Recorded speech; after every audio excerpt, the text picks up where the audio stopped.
You're going to take me out, bring me back in? You're already here. We're live. Good morning, good afternoon, and good evening, Cherry fans around the world.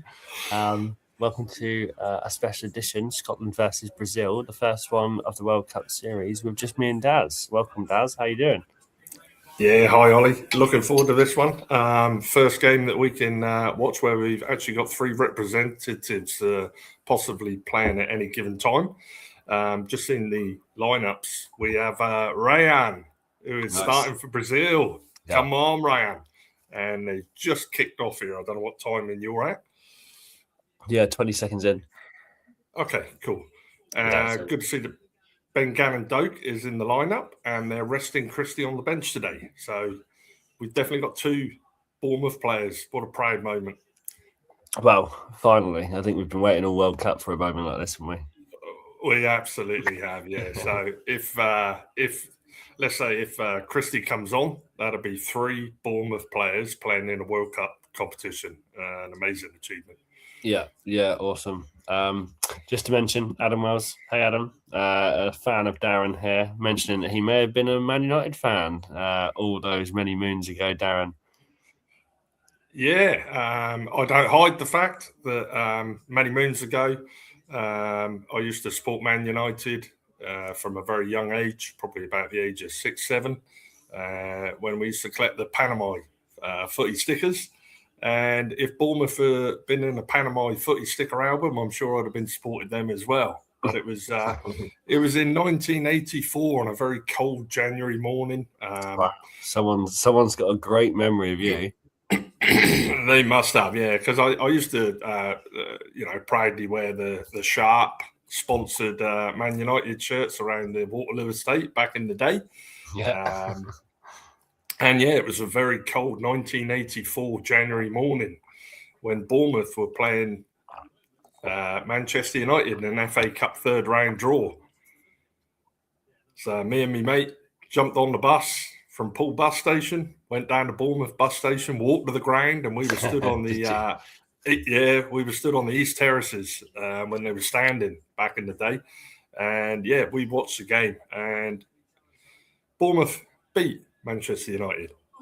And it was then that I thought, geez, who's this little local club that beat my big team? And then from that day on, I followed Bournemouth, started following them closely. Used to get, obviously, the match reports in the back of the Daily Echo, about 3 pages in, alongside the Sunday and Saturday football results when I used to play footy against, fairly decent standard Saturday and pub brawl Sunday, as we used to call it. But yeah, from that day on, Adam, yeah, you're absolutely right. If you want to call me a turncoat, mate, I'll take that. I did turn from Manchester United and followed Bournemouth ever since. So, yeah, pretty much for the past 41 years, I've followed Bournemouth avidly. Well, I'm glad. Thanks for your support, Adam. Because otherwise we'd have never met.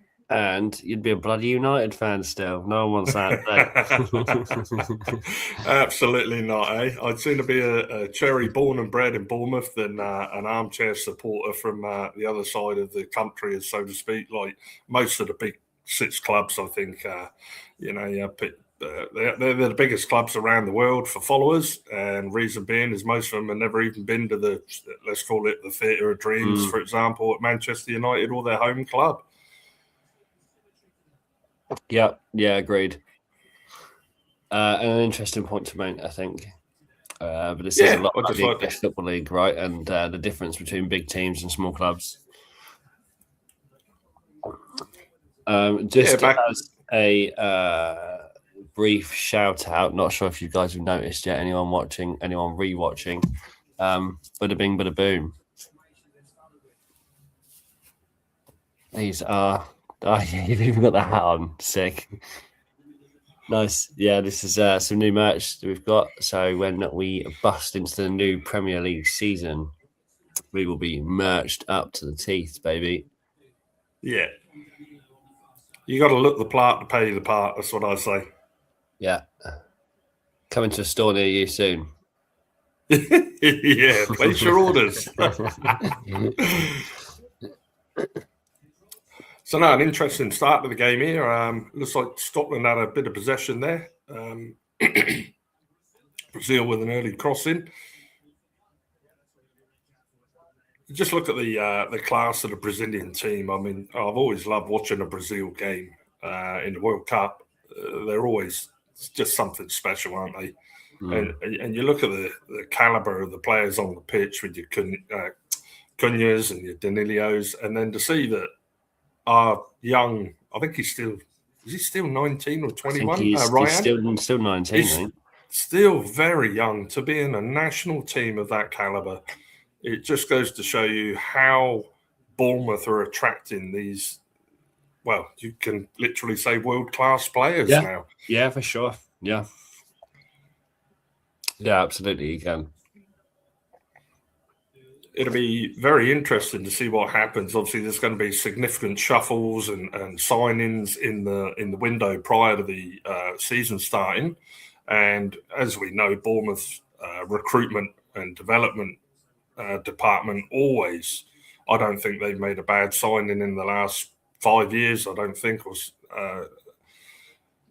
So it'd be very interesting to see what. And again, you read on social media, oh, so and so's going to sign for Bournemouth, and geez, I don't listen to these. I think I see you comment on a Jared Bowen one the other day. Yeah, I use my standard meme. This is bullshit. Yeah, I think it was Jared Bowen and also the Arsenal Trossard. Trossard. Trossard, yeah. I think he's again. I see it. Trossard. There's also the rumours with him. I mean, we're talking about players who are on 180 grand a week. I don't think for a second they're going to come to Bournemouth. No, and I don't think Bournemouth are going to turn around and start paying 200 grand to wages either. So no, exactly. For players who are maybe in their prime, but. So I must. What are you on, Ollie? I'm on 6:42. Yeah, it's coming. Oh, and there she is. Oh, cheeky.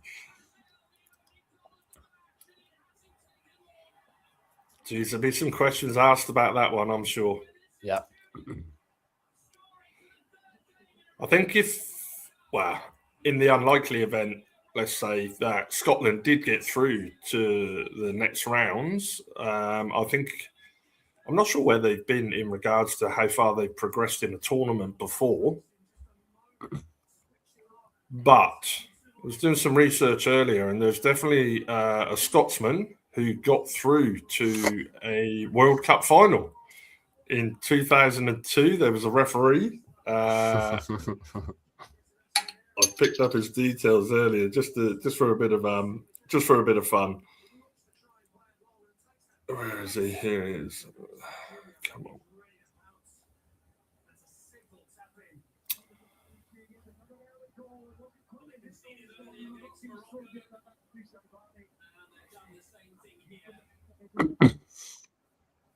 Vinicius Jr. makes it 1-0 for Brazil.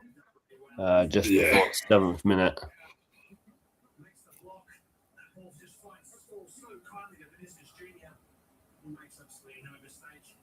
Here he is. There's a guy by the name of Hugh Dallas. And he's been in 2 FIFA World Cup tournaments in 1998 and 2002. And in 2002, he was appointed the 4th official for the World Cup final. Wow, so, let's not say that nobody from Scotland has been to a World Cup final.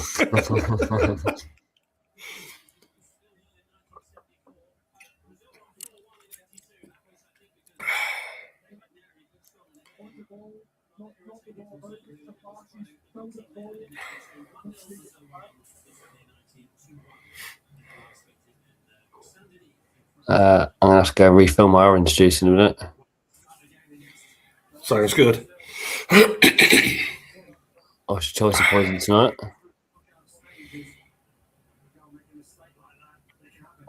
What's your choice of poison tonight? My one is just the agua. Just water. It's 6 o'clock in the morning for me. It is 6 o'clock in the morning. Yeah, blimey. Yeah. If I was in an airport, I would definitely be having a pint at the departure lounge, but it's always beer o'clock somewhere in the world. Yeah. But yeah, home drinking probably about an hour after you've woken up in the morning, I would probably be called a functioning alcoholic. Yeah, especially midweek. Yeah. I always say I only drink on days that start with T. And it's not Tuesday and Wednesday, that's today and tomorrow.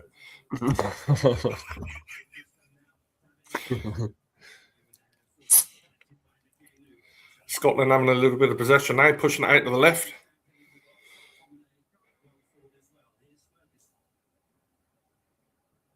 Yeah. Unfortunately, they've had 3 or 4 balls in so far, and they haven't won any of them in the box. Yeah. It's a case of, I don't know, just unlocking the door in it, finding that way in. Oh, that would have been a fantastic airborne volley there. It was like air guitar and the air volley. Yeah, it's exactly what it was, yeah. Yeah, I think he scored in his head and he was running around the field celebrating as we speak. Unfortunately, the ball didn't quite get to him. Good defending there. Did you happen to be unfortunate enough to watch the Three Lions the other night? Oh, don't. It's just horrendous. I was going to get up early and watch it. I think it was something like a 4 a.m. start here for me to watch that one. And I intended for my natural body clock to wake me up progressively as normal. And I would have got up and watched it. But for some reason, my body said, no, you're not waking up this morning to watch this. And I woke up and I read the reviews of the game and I decided to paint the wall and watch it dry because I think it was more interesting. Yeah, you chose the right task there. Yeah, it was Haiti have just got 1-0 up against Morocco, by the way. Oh, okay. I think Haiti were officially the first team to be excluded. They couldn't win after 2 games, if I was correct. Oh, is that correct? Yeah, I think after their second game, it was announced that they couldn't possibly progress to the next stage, even if they won their remaining games. I may be incorrect there. I did read it on some. No, you are correct. Oh, Gannon Doak. That Gannon Doak, we got to give him a nickname, man, and I'm going to call him Roadrunner. He just puts on the afterburners, and he took off then. He's small and quick, isn't he? Yeah, he's got explosive pace. I was watching recaps of the goal that he assisted last season, where he picked it up pretty much in our own half, and he bombed down the right-hand side. He drew 2 defenders to him, and he just placed this perfect pass square between the 2 defenders, and the ball came across. There were 2 players waiting on the edge of the box, screaming into the box, and Semenyo just smashed it into the net. His vision and his awareness, I think, as well as his pace, I'm looking forward to seeing a lot more of that if he gets more minutes this season. And let's hope he can remain injury-free because, as we're aware, he has been known to be a little bit injury-prone. So when I was talking to Malcolm, the other co-host for the show, for anyone who doesn't know, I mentioned that Gannon Doak, it reminds me a bit like a Jack Wilshere, unfortunately, where he has a ton of promise. He looks like a fantastic ball of energy, great with the ball at his feet, great at running, great at taking players on, great at dribbling, great at running down the wing, but suffers with injury and lack of minutes. Yeah. You know, and Jack Wilshere had a great season at Arsenal, got injured, straight back to Southampton. then done. After that, he's out, yeah. So I've got a feeling that is going to be a similar story for Gannon Doak. I hope not, of course, but we got to remember. I mean, a lot of people.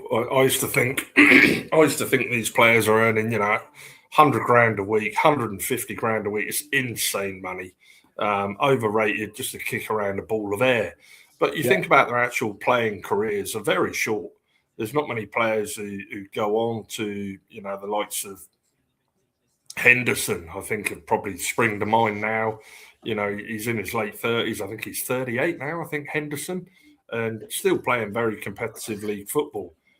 So their ability to earn, much as like you or me, we might leave school at 16, start an apprenticeship maybe, or a career, or jump a few careers before we start working.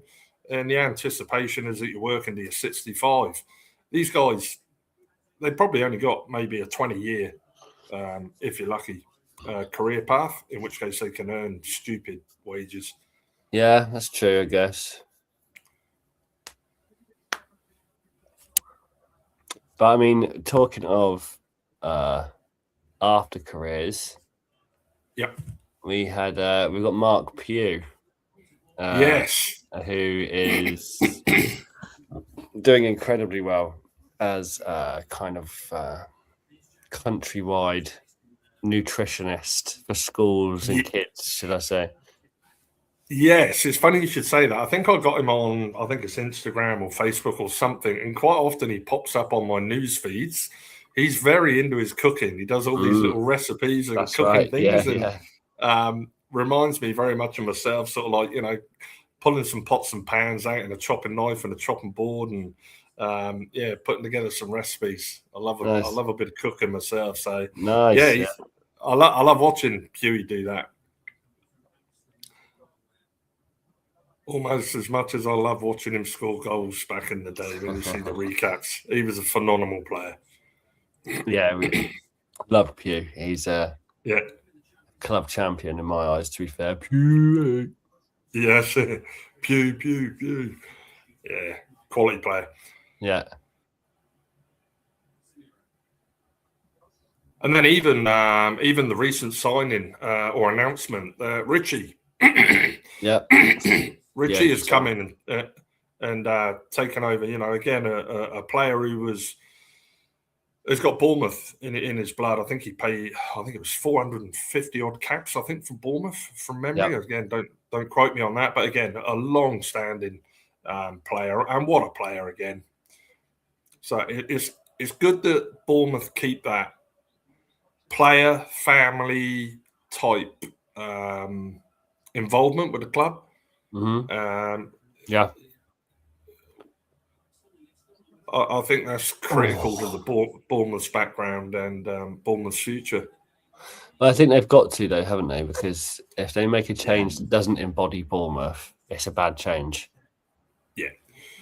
It'd be interesting to see. I'm just catching up with your footage there.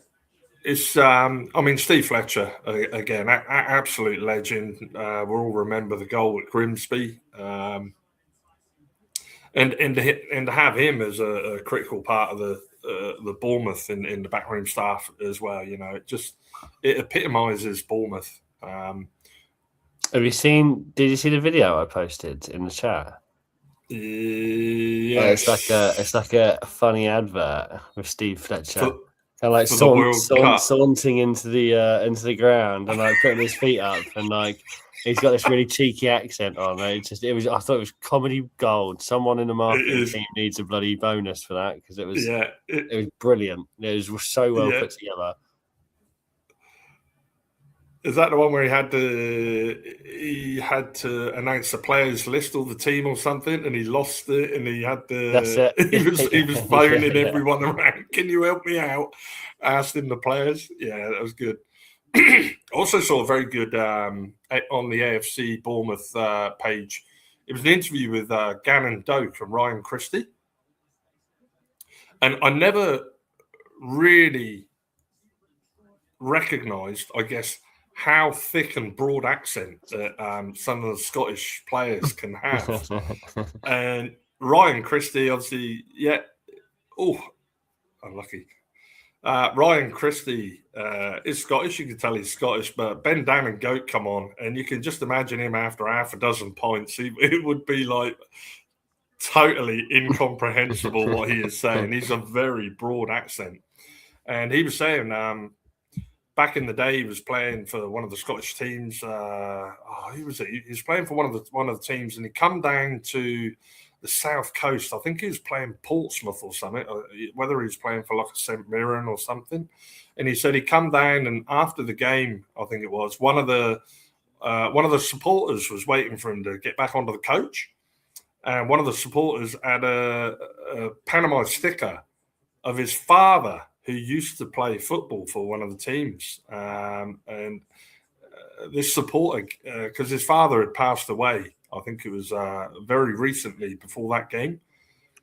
And if you go on the AFC website and watch it, I won't give it away too much, but it's an awesome interview. And it just shows you that football's in our blood, whether or not it's our father who played football or our uncle, ourselves, and we pass it down to our sons. It's just it's an amazing world to live in, football. Yeah, I don't think I've seen that one. It's a very good interview. Yeah, right. It's the one thing that, I mean, it keeps everyone together, doesn't it? That's the glue that keeps societies indifferent, right? I mean, it's also, circuses and bread, isn't it? It's keeping the population at mass happy with football. And I'll be honest, I'm never going to stop following or loving AFC Bournemouth. I don't know about world international football or anything else, but I know that I'll always follow Bournemouth for sure. There's no doubt. 100%. I think it's good. I think it's good how football has evolved. Like everything in the world, football evolves, and it brings nations. God! Oh no! Spoiler alert! So bringing it out from the back. Oh, nicked and two. He's going for his hat trick today. I think 2 goals in 21 minutes. Scotland. That is not great. Yeah. Not great. Brazil aren't playing that good either. It's just been 3 or 4 Scottish mistakes and led to now 2 goals. Yeah. You can actually see Scotland are obviously trying to win the game. They're trying to do something with the ball. Brazil almost seemed like a kick around in the park for them, doesn't it? They're sort of and they're just waiting for mistakes to happen. Megs in keepers, pinching the ball here and there. Yeah. Unlucky. You can see the disappointment on the faces there of the bench, and unlucky. But you just cannot, at this level of football, get away with a mistake like that. Well, you can't. You definitely can't be facing your goal. No, with the ball at your feet as a defender. Yeah. Like, you cannot be there. There isn't a time in a game where your back should be facing away from your goal if you're a defender. Yeah. Like, it's pretty simple in a World Cup game like this. Your back is always to your fucking goal if you're a defender. Yep. There's no passing across the box. There's no passing back to the kid. Like, that kind of pressure just is not allowed as a defender. Yep. Especially with the quality of the attacker that have got check goal within 2 or 3 meters of yourself. What's VAR going to say? That's definitely not a foul, is it? Oh, I don't know. Do you know what? There, he clipped his ankle, which turned it into the back of his other leg, and made him stumble. So, that's no. I think he's taken the ball from him. I don't think there's a foul there. He's put his foot in front of the Scottish player's foot and taken the ball. That's a dispossession. There was definitely contact with the 2 boots, which made the Scottish defender. Oh, no goal. Stumble. Oh. No goal. I'll tell you what I've been supremely impressed with in this World Cup, Ollie, and I don't know whether you can agree, but VAR have done what it was designed to be. He definitely clipped his ankle, which put his leg on the which made him stumble. So whether that's an obstruction, whether it's a foul, but in the rules of the game, he didn't make. If he'd made contact with the ball and then the ankle, I would totally agree that should have been a goal. Hydration break. I'm going to use it as well. Yep, go for it, man.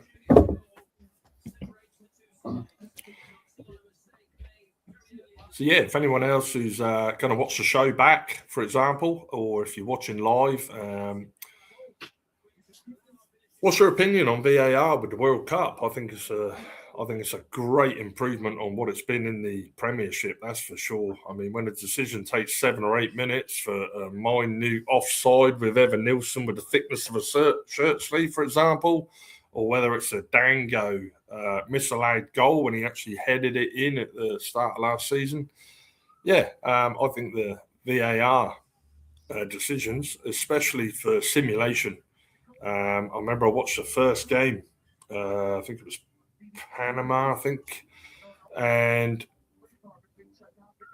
the first player in the World Cup, he went down, claimed a corner. I think it was Almanez, and yeah, the referee got called to the screen by VAR, and he booked the defender, yellow carded him, and it got called back. He watched the footage again, and yeah, rescinded the yellow card from the USA player. It was USA, I think it was, and he gave it to Alvarez. So I think VAR has worked wonders in this World Cup. I think it's certainly made players think about their actions and what they're not going to get away with.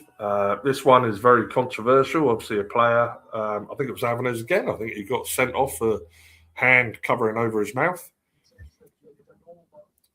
And then people say, well, one of the England players did that in the England game there last night against Ghana, and he got away with it.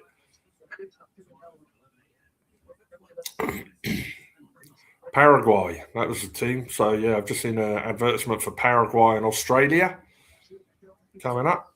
See the Socceroos play.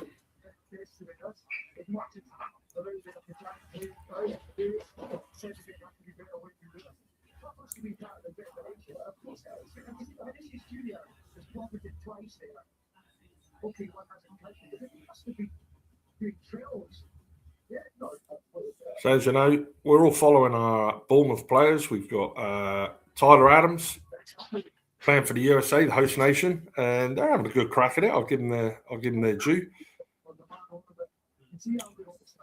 We've got Ryan Christie, Gannon Doak playing for Scotland. We've got Ryan playing for Brazil.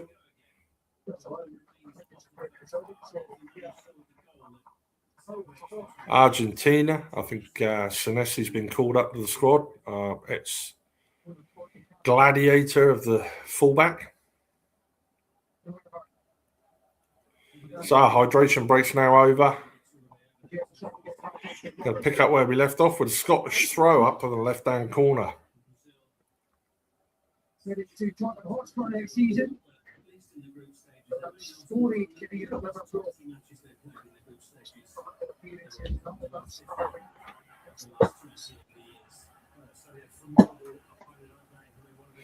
And that was our Ryan just tracking back, following Robinson. One thing of the game that I like about Ryan, he not only gets up there, makes them attacking runs, makes the assists, makes the goals, but Ryan is also a crucial defender, gets back at the times when he needs to, and there he prevented the cross coming in from Robinson, and Scotland have a corner. That is an unfortunate attempt. Great cross in from Scotland there. I think you're catching up. Yeah, Doak out to McGinn. McGinn swinger on in. Far post. Oh, 3 players there. Just misses it. Out on the halfway line. Yeah. Doesn't quite connect to his head. But a promising cross. I mean, 3 players there. 4, 5 players in the box. all targeted with that cross. Great cross by McGinn. Just unfortunate that the header didn't go the way they wanted. But it'd be interesting now to see what Scotland do. Coming into up to the 30th minute now. It's always going to be a tough game to come back 1-0 from Brazil. Super tough. I'll be honest, if there's anyone that's going to do it in the second half. Just going to say the same. If there's anyone who's got the tenacity and the Scottish spirit and the fight to not give up, keep going, I think Scotland are definitely one of those teams. Yeah, for sure. Just hit the 30-minute mark. Brazil 1-0. It is 11:30 here in UK, and it is 6 a.m. there in Australia. 6:30. 6:30, 7 hours. Yep. So you've got two different, night and day, isn't it? Really? Literally, yeah. As the sun goes down in the UK, it rises in the other side of the world here in Australia. Exactly. Yeah. So you have true global coverage for this game. Yep.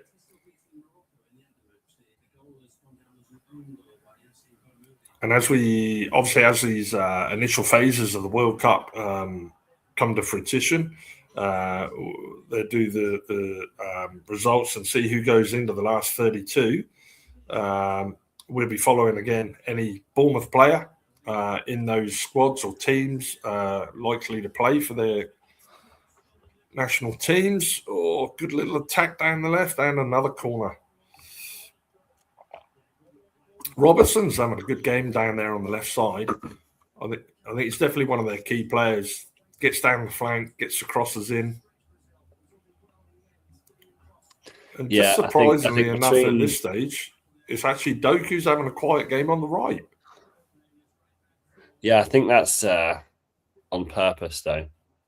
I think it was strategic for Brazil to shutgun and Doku out. Yeah. And clever, like you say, clever the manager there to maybe foresee that and change his tactics. So another corner here for Scotland coming in. Oh, searching ball into the 6-yard box again. Just manages to find a yellow head. Out to McGinn. Oh, McGinn's teasing. Two players pokes it through. Oh, was that Tomini? Right, so you see this nutmeg. Oh, look at and this. Then unbelievable. Oh, did that go out? It's close. Scotland in possession. Shot from it. Oh, that was a rifle of a shot. If that defender hadn't have been there, that would have been a good effort. Yeah, that was on target. That was a rocket of a shot. But this little replay in close, slow motion, the little reverse heel nutmeg. How cheeky. Unreal, isn't it? It's great. Great to see in a World Cup game. Yeah, the referee view cam there, you could have seen the shot directly behind the player's laces. And I think that's another great positive to the World Cup. These ref cam footages are pretty on point. It gives you another perspective. Another corner from Scotland coming in. Scottish fans are praying. Again,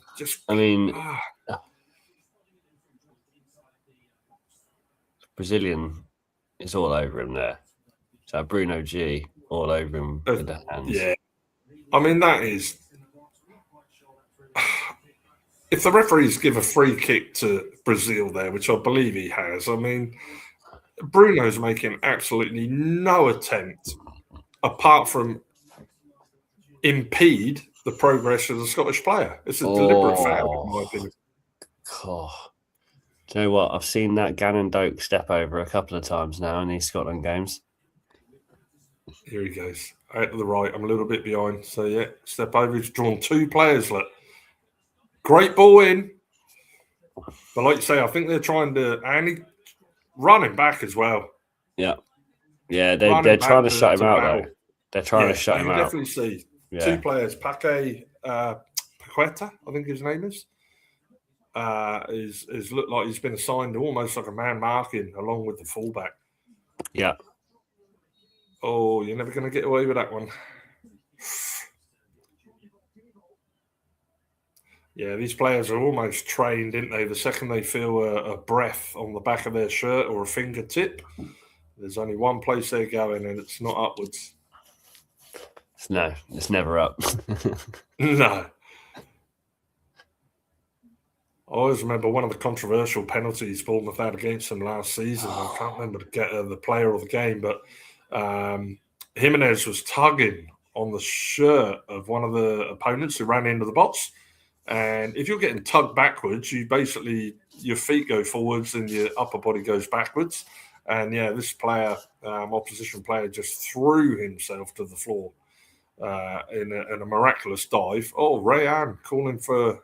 Yeah, Ryan, he was there. not too happy there. And if you keep watching as well, Gannon Doak on another powerful run down the right-hand side. Here he goes, yeah, he's just crossed the halfway line. Picks it up. Ooh. Wins another throw-in. He's definitely a threat. But the thing is this is probably one of the most exciting first halves of football we've had so far in the World Cup. Just showing the replay there, Ryan. And many players remonstrating to the referee. Yeah, this is, Scotland are playing a very good game of football, very competitive. They're actually taking the game to Brazil, and by applying the pressure and force the pass there that went out into for a throw-in. There's still some sloppy passes, though, from both sides. Yeah. Which I think shows the level of pressure on that pitch. I don't know if it looks it, but I think you can tell from some of these sloppier passes and a bit of the stresses you see on these faces, like Vinny Jr. and Ryan. You can see they're getting a bit irritated with the flow of play. I think that level of irritation only comes from stress and pressure, right? Yeah. And they're playing a Scottish team that's not very easy, and they definitely didn't look like this against Brazil. No. I think they, like you say, I think their frustrations are that they thought they were probably going to have 70 to 80% of possession, and it's not going all their way. I mean, Scotland are playing a very good game in regards to tactics and trying to shut them down. Just unlucky with that first goal. I mean, a terrible defending error, unfortunately. But in regards to, like you say, if Scotland can just crisp up their passing, stop making silly errors unnecessarily, I think they could very easily get back into this game.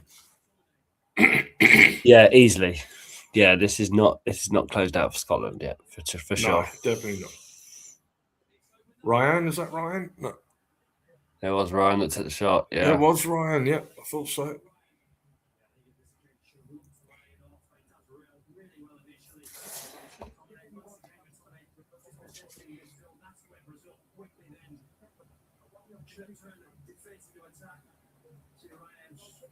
Yeah, he's just getting the scopes, the sights lined up, and he's getting close. And we've seen Ryan score some amazing goals. Just placement and power is from that exact position. Yeah, just on the other side, from the right, the left instead of from the right.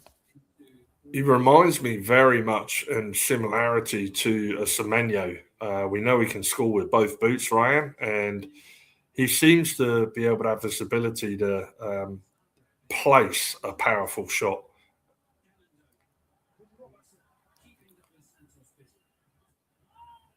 Oh, fuck.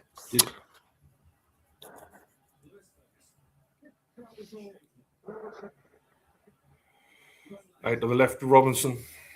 How is that fat Ronaldo sat next to Sven-Goran Eriksson? And away to the cross.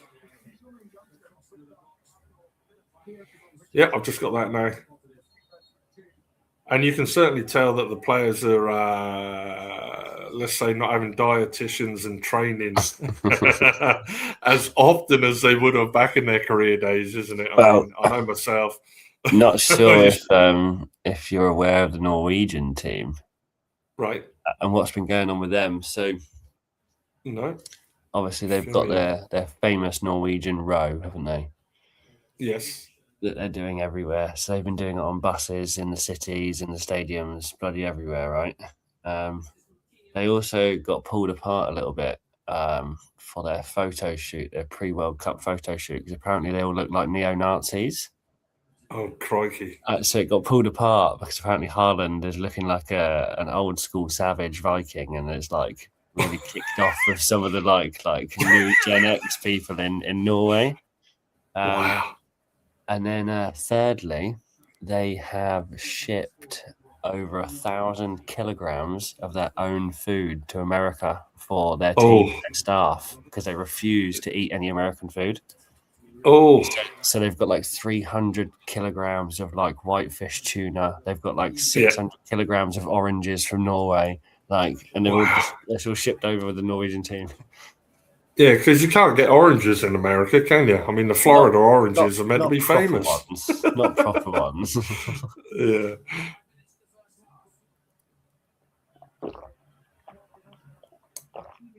Morocco 1-1.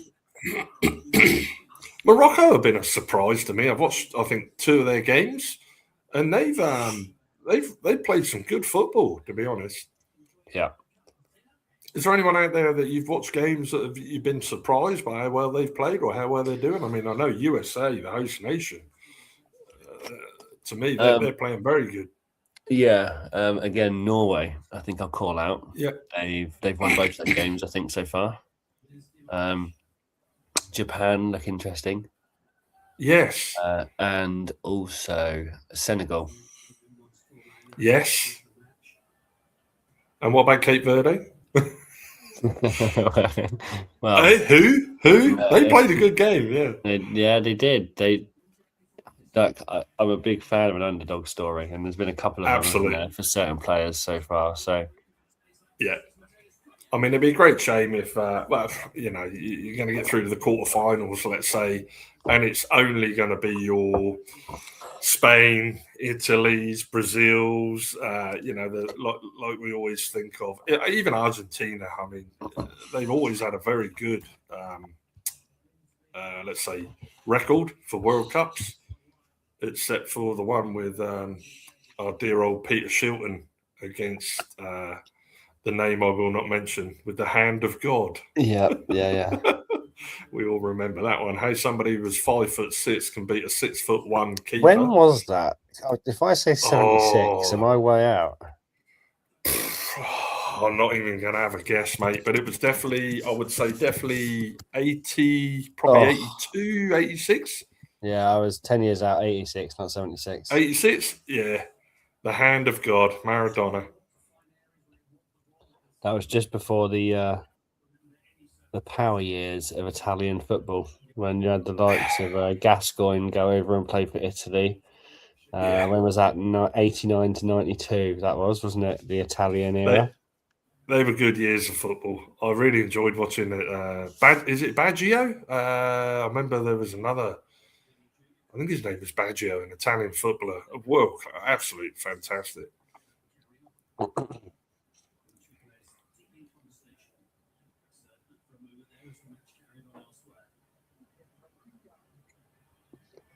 Oh, bit of ticky-tacky football there. Yeah, Brazil sort of like just playing around the back, trying to keep possession, trying to draw an opening. I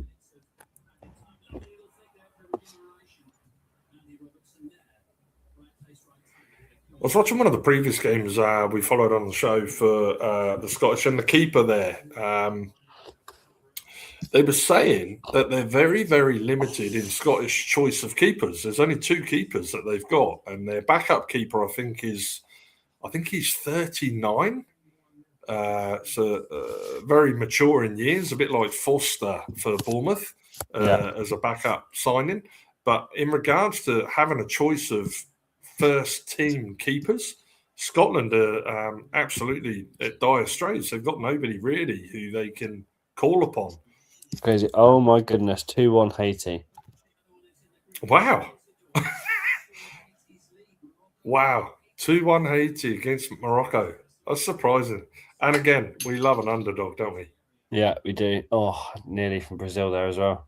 Oh my goodness me, that was close. Couldn't believe it. Oh, nice.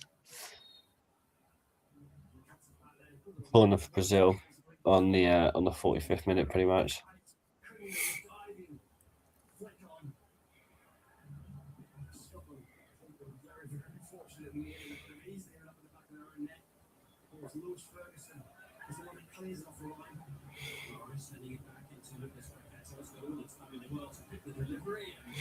I do like to see a different set piece corner when they just launch it into the 6-yard box and sort of like hope it's going to get on the head of 3 or 4 players in the box.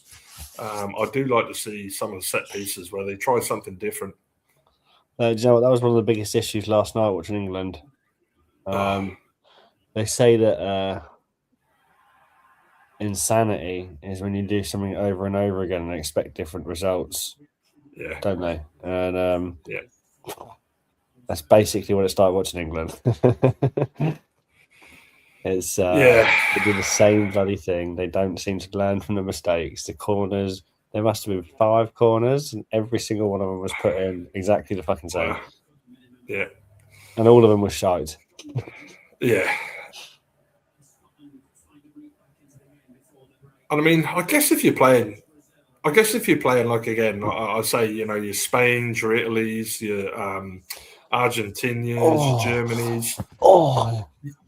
You would expect something of that nature of that game, but England really need to take it to the opposition. And I don't know why. Yeah, they say that Ghana played the low block. Oh, missed it.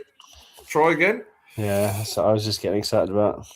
Yeah, you can see Gannon Doak's very left-footed, let's say.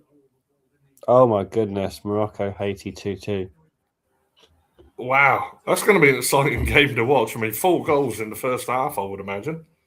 I don't know what the times are on that game compared that's to this right. one. Yeah.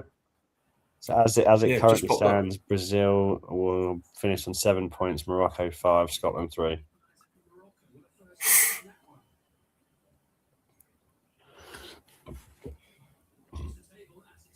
Scotland squeezing up a high defensive line.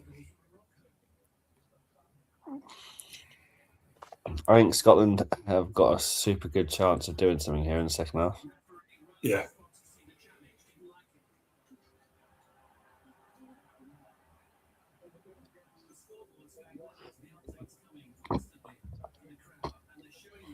That was soft. I'm sorry. I'm just watching the replay of that free kick.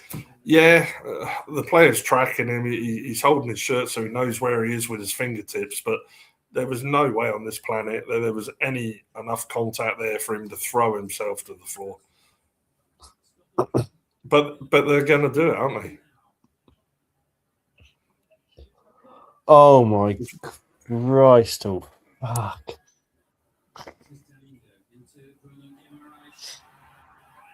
What? How many times does Scotland have to get rid of that? Oh, he's got his hat trick. It's 2-0 to Brazil. That is yeah. Oh no, sorry. Yeah, he's got his. Yeah. Technically got his hat trick, but he hasn't got his hat trick. Yeah. But again, that's a dip over the keeper with a free kick there, mistimed by the keeper. 3 mistakes from Scotland trying to clear the ball. Yeah, they had opportunities there to clear it, right on the cusp of. I don't know why he's passed it out from there when he's got 5 Brazilian shirts in front of him and he's passed it out of the box. And then the keeper is just glided over his fingertips. I mean, there's 9 Scottish players there. Oh.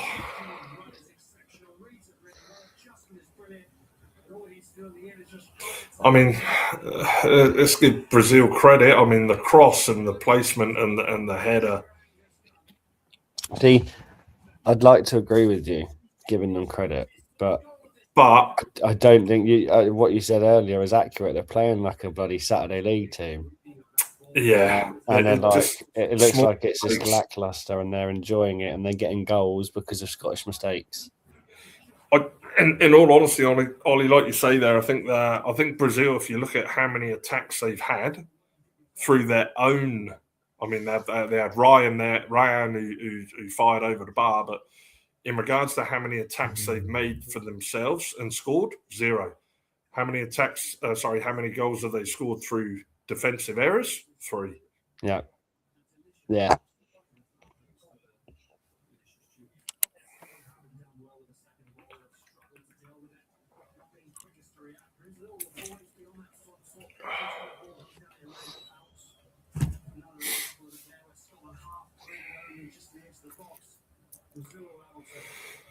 So we've got a Scottish free kick.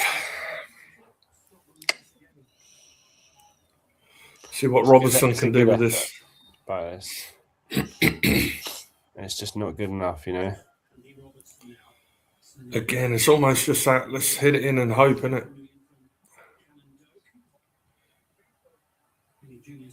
So the last 40 seconds I've got. Again, And 2 players on Gammon don't. Going into the 50th minute with only 6 minutes added time. Yeah. Oh my. Oh. Ryan.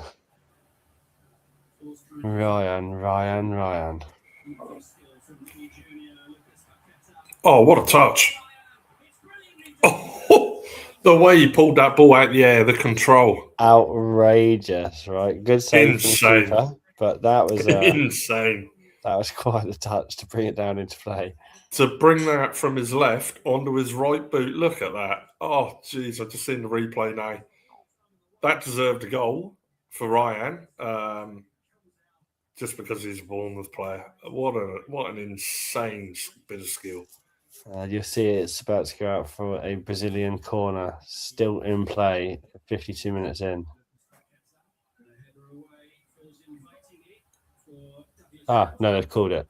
No corner, half time. Interesting half. Like I say, it's more of a game of Scottish mistakes that led to goals rather than Brazilian dominance, which I think a lot of people were expecting. So, yeah, hats off to the Scottish boys. I'm sure they're going to get a bit of a tune up in the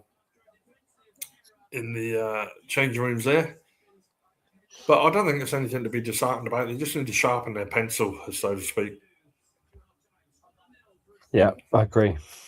I think it's still all to play for. Yeah, the game's fine. I mean, Scotland, at never any stage could you say that Scotland have been out of the game or they've been dominated.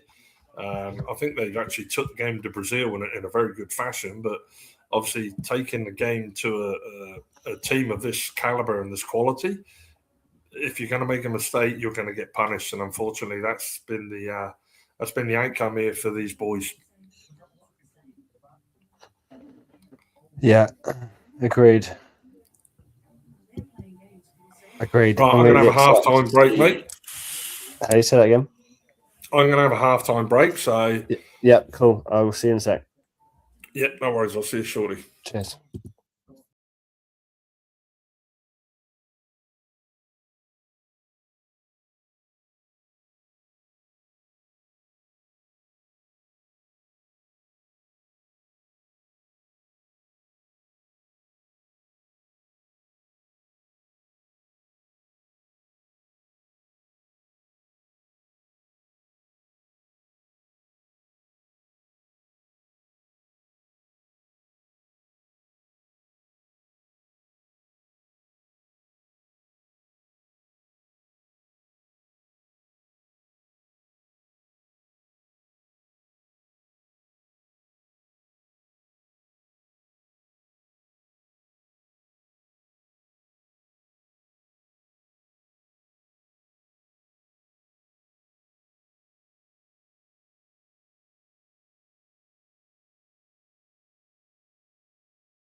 And we are back. Hello. I'm back in the room.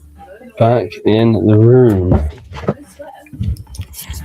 At least this time we didn't have Emma in the kitchen giving us her rundown of the halftime news. I missed that. I saw all it on the social media and what was going on, and I was like, "Geez, what's she there? She's advertising Bloody bacon ridiculous. rolls and." But just in that half there, I was just watching the highlights of the Haiti and Morocco game, and Joseph scored with a little cheeky back flick right on the goal mouth, and actually the first goal that Haiti has scored in a World Cup in 53 years. Oh. And then their second goal by Isidore, I think his name was, absolute cracker. If you're going to score really? when you watch the highlights back on that one, just watch out for that second goal. An absolute rocket shot. So yeah, for Haiti never to have scored before in 52 years of participating in a World Cup, they've scored 2 in one game, and one of the goals is an absolute worldie. So if they take away a point or even win, I imagine that's also history for Haiti in the World Cup, right? Although they're out. Yeah. Another interesting fact there was just the commentators or the analysis were saying in the show there that although currently Scotland are sitting in third, it doesn't mean that they're out. So Correct. One thing that I just learned and I didn't know is the top 8 third position teams will qualify to go through to the next round. Correct, yeah. It's not just the top 2, which I didn't know. I was wondering how they were going to work that out between the third team placements in each group. So every goal counts because it could come down to goal difference. So if Scotland score a goal, even if they only get a draw, they could still be in a good chance of getting through as one of them best eight of the best third place finishes. Interesting. Yeah. I also saw something earlier. Oh my God, you're right. That is a cracking goal. They're showing the replay, are they? Yeah. Yeah. The way he just received the ball, turned and just unleashed. Straight in top left bins. They've won the keeper in the world who was saving that. That was a cracking shot. To be fair, the second Morocco goal is also pretty good. Yes. Yes. Again, you could say poorly defended. He was pretty much in his own space on the edge of the box there, but yeah, very well placed. I heard or read that if Scotland can draw against Brazil, and it finishes like that, then there's a chance if we win our next game in the round of 32, England and Scotland, the way that it currently stands, England would play Scotland in the round of 16. Oh, wouldn't that be something? I just think that would be the downfall of the UK at this stage. I was going to say I'd fancy Scotland in that one. It's not a day that I look forward to. Is that game? Nah. Takes you back to what's his name? Braveheart days, doesn't it? Yes, definitely. Was it Sam Wallace? I think the character played by Sam Wallace. I think it's definitely Wallace. No, William Wallace, isn't it? William Wallace. That was it. Yeah, played by the Aussie Mad Max actor. Yeah, Bruce Willis.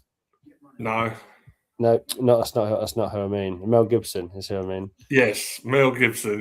Yeah. Bruce Willis. Bruce Willis likes to die hard. Yeah, William Wallace. That's right. Yeah.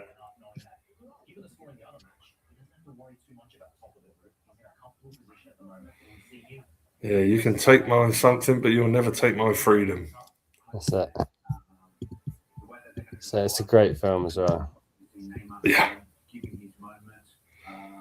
Looks like Doak's out for the second half. Doesn't look like there's any changes at the moment, but obviously they announce that if there is any changes straight away when they walk onto the pitch.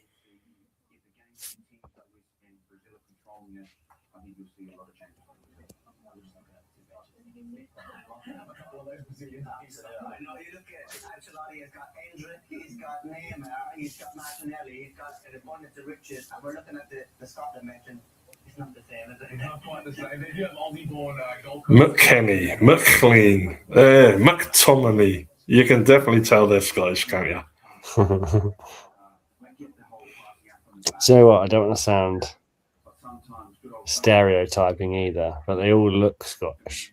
Do you know what I mean? Like when they're shouting on the pitch, you can almost envision the voice that's coming out of their bloody faces and throats. Do you know what I mean? Angry Scotsman.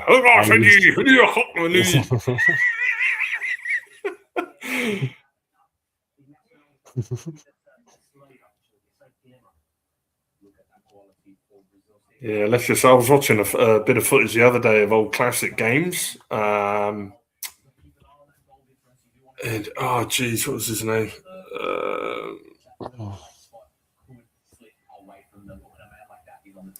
Zinzidane, I think. No, not Zinzidane. Might have been him.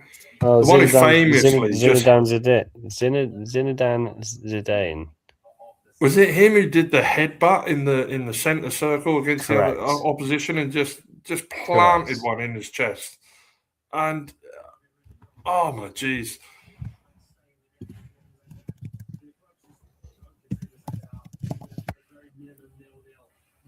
Yeah, that was the 2006 FIFA World Cup final. Yeah. Headbutted Italian defender Marco Materazzi. It was just, what is he doing? Oh, interesting. Robertson off, Tierney on. Oh, okay. Interesting. Not what I'd gone for. There's got to be something wrong with Robertson. Very interesting. He's the main man, isn't he? Robertson for Scotland. Yeah. Is that the same Robertson plays Liverpool? Correct. Yeah, Andy Robertson. Yeah, I thought so. Yep. Yeah.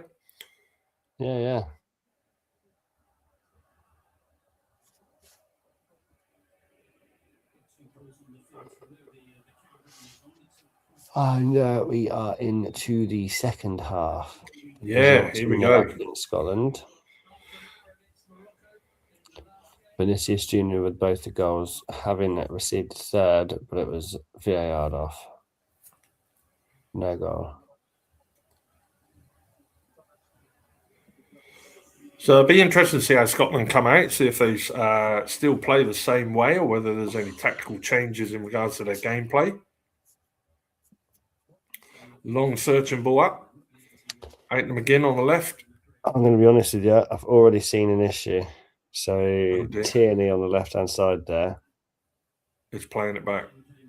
Straight away. That would not have been a Robertson move. Robertson would be pushing and running towards the opposition. Whereas they almost deaded their play a little bit on the left-hand side there.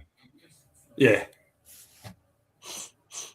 I always like a tenacious fullback who, just hit and run. Hit the ball towards the corner, take the player on. If you beat him, you beat him. If you don't, if you beat him, you're going to get a crossing. But yeah, to basically just to go into a cul-de-sac, turn around and pass back. Sometimes it's, I think it's a nervous thing, isn't it? They think if they lose possession and it leads to a goal, then they're going to get scrutinised. Yeah, I think that's where you have to have a bit more confidence in who you are and what you're doing, right? And I also think you need that link up with your midfielder. You need to be able to play them 1-2s and know that your midfielder is going to receive the ball. You're going to go on a run. He's going to place you in. So again, if you've got the ball and everyone's just standing there marked, it basically leaves them with not a lot of choice but to keep possession, turn around, play it back, try and filter it back across the field or find another opening. Some of the female Brazilian fans there on the screen. Don't know if Yes. they show themselves up for you. Let's just say they're more appealing on the eye than the Scottish female fans. I would agree. Absolutely nothing against Scottish women, but if you get given a Glasgow kiss by a Scottish woman, it generally doesn't end well.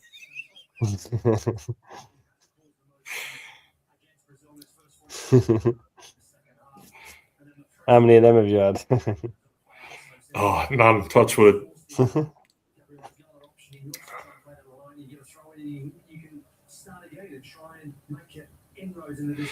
remember seeing years ago. I think it was like a Facebook or a video that come up on YouTube or something about some Scottish guy had obviously, let's just say, may have gone down the shop for a bottle of milk and ended up in the boozer for half the day.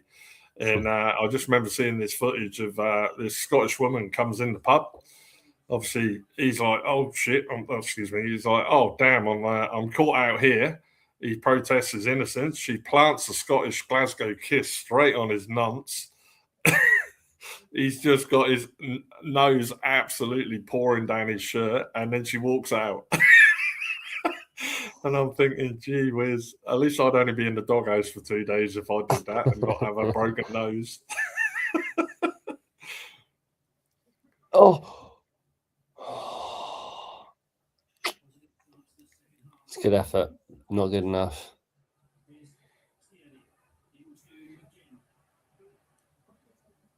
Great cross by Tierney. Oh, yeah. Tom Lee did well to beat his defender there. That is so much better down that left-hand side. Great cross. Planted right on his head.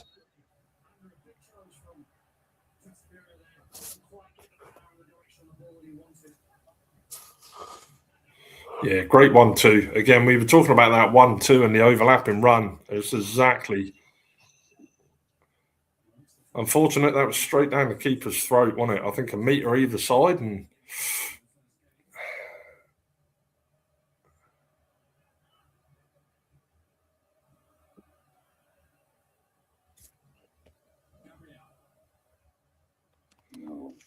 Gabriel, Arsenal. Yeah. Alisson, Alisson plays a Premiership keeper, isn't he? Yes. Alisson.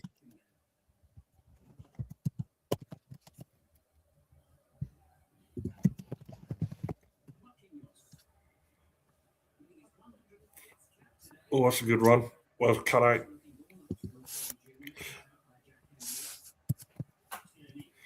It'd be interesting. I might at the end of the World Cup, obviously just prior to the our pre-season shows for the Premiership, I might look at doing like a end of World Cup review with some stats on how many players from the Premiership participated. Nice. Yeah, that's a good shout. Just as a bit of an interesting compared to, say, the Bundesliga or the the French. Oh, goodness. Oh, good defending. Good save.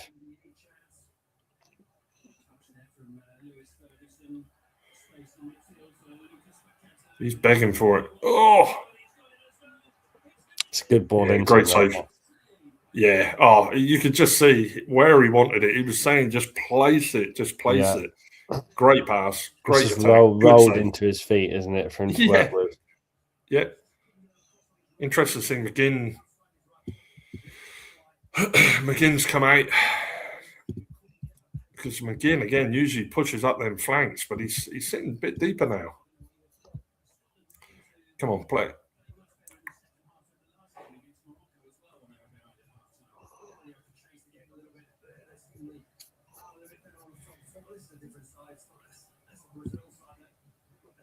It's a searching ball, crossfield.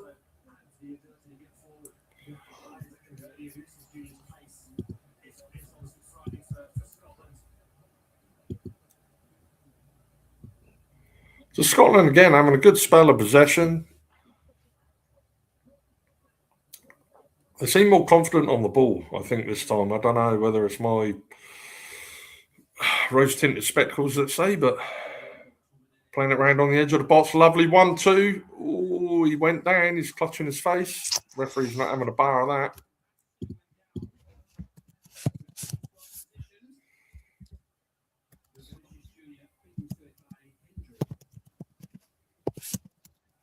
Oh, it's a little bit wasted by the keeper. I played it safe, but yeah. If in doubt, oof it out. It used to be the motto on my day. Yeah, isn't it just? Yeah.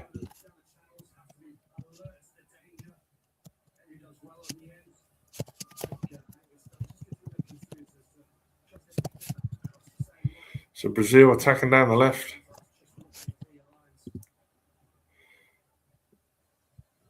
This is the first real spell of possession that Brazil have had playing it round, trying to find that small opening. Let's say, is Ryan on the ball and wide. Yeah, and this is the thing, right? Is when Scotland get tighter and start looking better, Brazil automatically look a bit crap.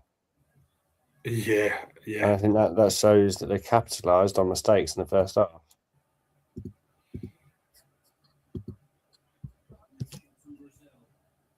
I'll never forget watching the goal with just awe-inspiring. Roberto Carlos, about 40 yards out.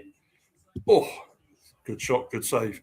Yeah, on a free kick, Roberto Carlos, I think he started his run up on the halfway line, and he just got up to speed and he put his left boot through this ball. He was easily 40 yards out, and it was just an absolute sensational goal. One of the memories of a World Cup classic goal for me. And again, I think that was probably about the 1990 era maybe. Yeah, wow, yeah.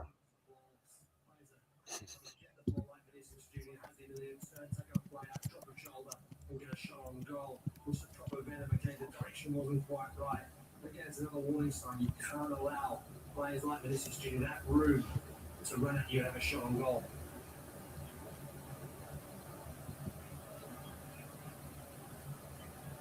That would have been the days of Ronaldinho and probably actually no, may have been before him. Roberto Carlos. Yep, it was definitely. I think Roberto Carlos was coming to the end of his career when Ronaldinho was starting. Yeah.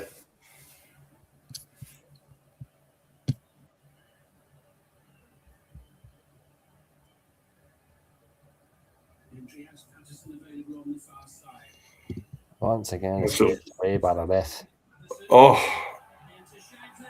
There's another. He's on the floor again. That's twice in the last two attacks. Referee's not having a bar of it. That's a free kick. I'd call it a strong challenge. That's a really good effort with the ball going into him as well. A little flick. Yeah. Beautiful. That's the second little flick he's done into him. I think it's Tommy on the end of it, maybe. Beautiful little flick.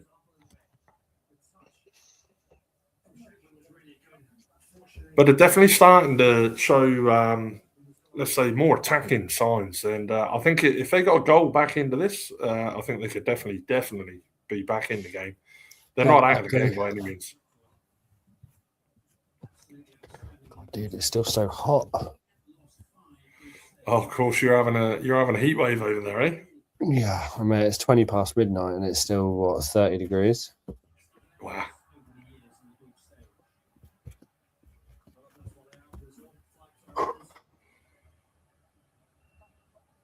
And I guess, it's not very well known about having air conditioning units on the walls or the premises in England, is it? No, absolutely it's not. We've got 3 fans currently going on in Humphrey's room and none anywhere else. Yeah. We went for the old trick yesterday. We filled up pint glasses with blocks of ice and put them in front of the fan. Oh, yeah. That was a trick I learned. If ever you wanted to cool down your, not so much me, bottle of wine, but if it was a can of beer that you'd brought, and it wanted coldie, you basically wet a paper towel, wrap it around your beer, put it in the fridge, put it in the freezer, and she'd cool down 10 times quicker than putting them in on their own. Yeah, good shout that. Because there's plenty of warm beer to be found over here in Australia, I can tell you. Yeah, I bet there is. Yeah.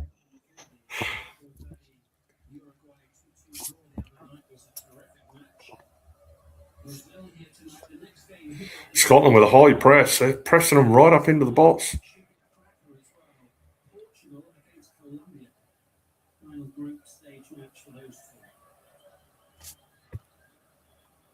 Ryan on the right.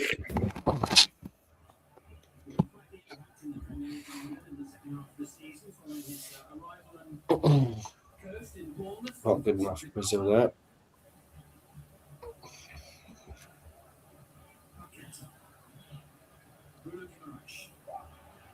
Oh, a little bit too much pace, but again, they're finding the openings, which is, I think, they're just showing a replay of that. I think it's one of the most important things is finding these openings and then waiting for a mistake. Yeah. Oh, Scotland giving the ball away again. That's a shame. yeah. And again, that searching ball, Ryan. Again, what a deft touch just to lay it off.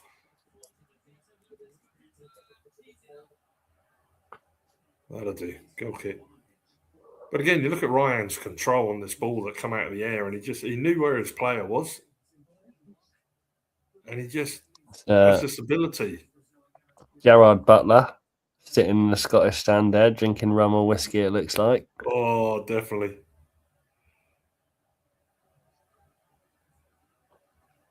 I think you'll see it flick to him and his wife in a minute. Yeah. Yeah, she doesn't look too impressed. She doesn't look like she follows football. No, she doesn't.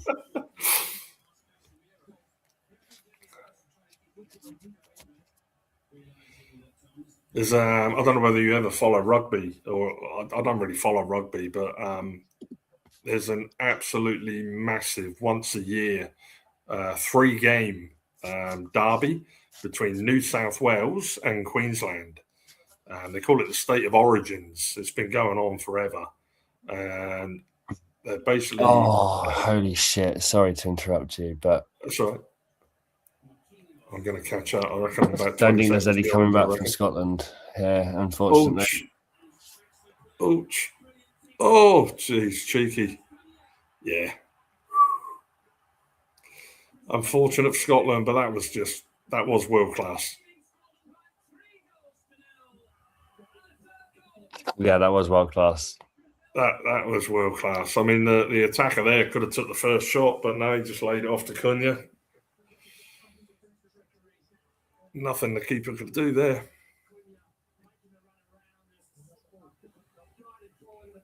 Amazing. Yeah, please go ahead. Rugby, Newfoundland. New South Wales versus Queensland. And we're flying over on, when do we leave? 1st of July, Wednesday next week we go over. And on the 9th of July is the third and final game in Queensland. And Queensland play, they call them the Maroons. And New South Wales play in blue. And the derby rivalry between the two states, Queensland will be just a sea of maroon colour, people wearing their colours. And we tried to get tickets to go to the Suncorp Stadium to watch the final game, but they were sold out. So we managed to book a table at a local, we're staying in an apartment for 2 weeks, and there's a local pub about 2-minute walk away, and we managed to book a table with a big screen. So nice. Talking about Gerard Butler and his wife there, it was actually my wife Sarah who said, "Do you fancy going to watch the third game?" And I was like, "You want to watch a game of rugby?" She was like, "Yeah, the atmosphere would be awesome." So that's going to be a good one. Yeah, nice. We're going to be sat in a bar with crowded by Maroons and Queenslanders, and watch the final game. Nearly a penalty there for Scotland. It's a free kick and a yellow card. Oh, yeah, that was. Yeah, he knew that one was coming.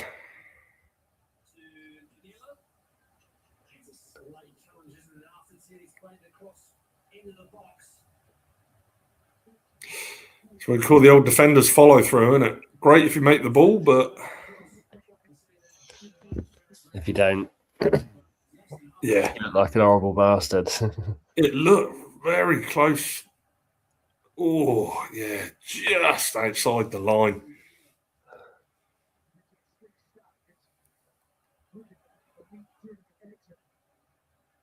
You see if Scotland can't get one back. They definitely deserve a goal for the tenacity and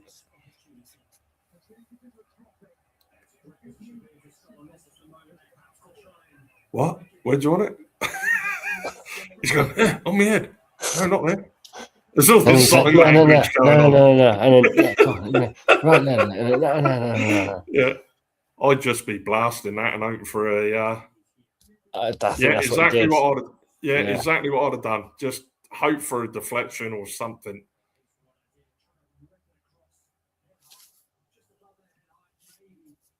Yeah, good free kick. Good save, Allison.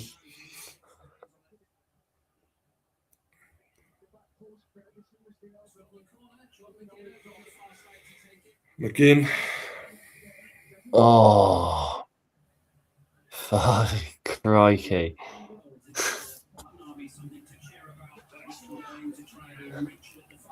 McTominay's head again. Oh, unlucky. Jeez, that was unlucky.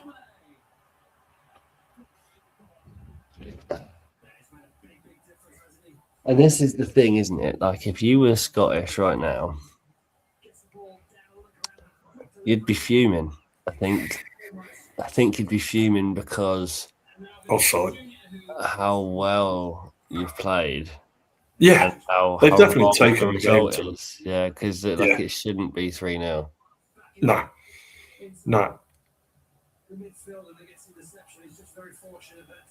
Defence did well there as a unit, holding the high line, offside. That's good. It's a really good effort there from Ben Gannon-Doak. Making runs, passing back and forth. Cuts inside. Goes to the byline. Oof, unlucky. But again, they're trying, aren't they? You can definitely tell they're trying. They're absolutely going for it. That was just a replay of the header from Tomini and the save from Allison. That was unlucky. There's a face of shock. Scottish fan. Unbelievable. Fabinho and Martinelli coming on. Casemiro. Oof. But again, look at the class of players they've got. Casemiro and Paqueta. And then they're bringing on Fabinho and Martinelli. And Martinelli, yeah. Oh, Arsenal, Martinelli? Yeah, well, used to be. I don't know if he still is. Used to be, yeah, true.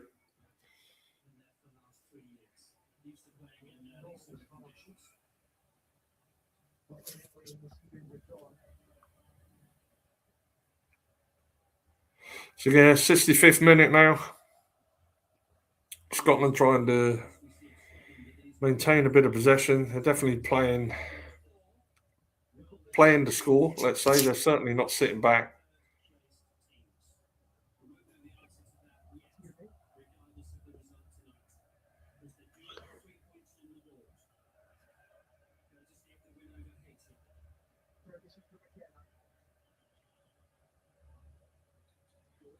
It's going off. On the left.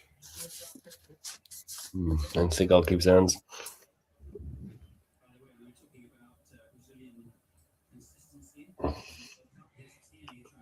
Oh, that'd be cool. No, didn't go for a corner. Back to Allison. Again, who's back there defending? Blocking the shot? Ryan.